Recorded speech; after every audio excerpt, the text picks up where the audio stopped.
Alors celui-là, alors là, je vais à fond dans ce changement d'image,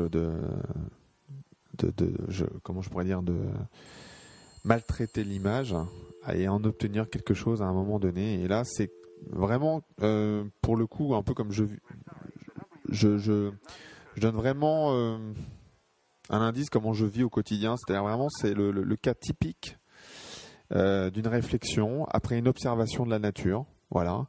Et c'est quelque chose qui m'a toujours impressionné, ce langage entre le soleil et l'eau.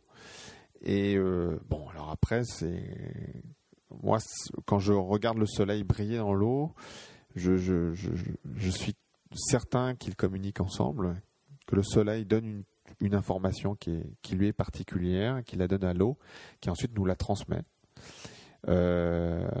Et j'ai été content à travers ce Seconds of Eternity d'exprimer ça.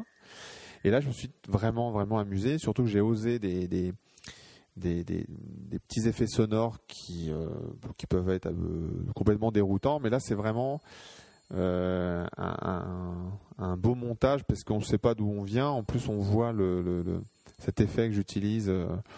Bon, et puis il y a cette concordance ou une sorte de chute que j'utilise après pour dire que c'est l'eau et le soleil qui communiquent ensemble, ils se disent des choses et bon, il faut écouter son intuition pour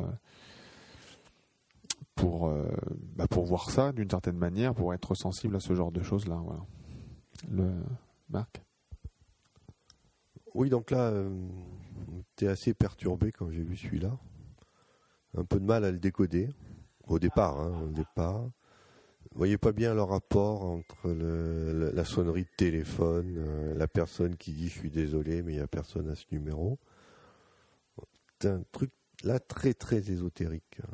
C'est-à-dire que Rodolphe nous met sur l'idée que l'eau communique, mais pas de la façon dont on a l'habitude, quoi.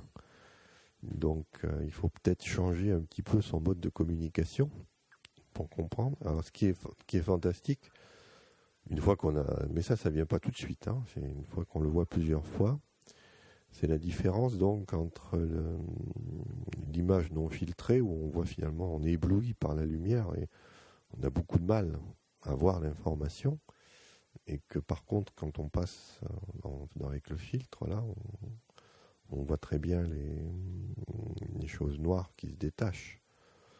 Et ça encore, on rebondit sur le podcast précédent, on a beaucoup plus d'informations en négatif qu'en positif. Donc ça, c'est une autre chose qu'on apprend en science, c'est que pour progresser, il vaut mieux rater ses expériences que les réussir.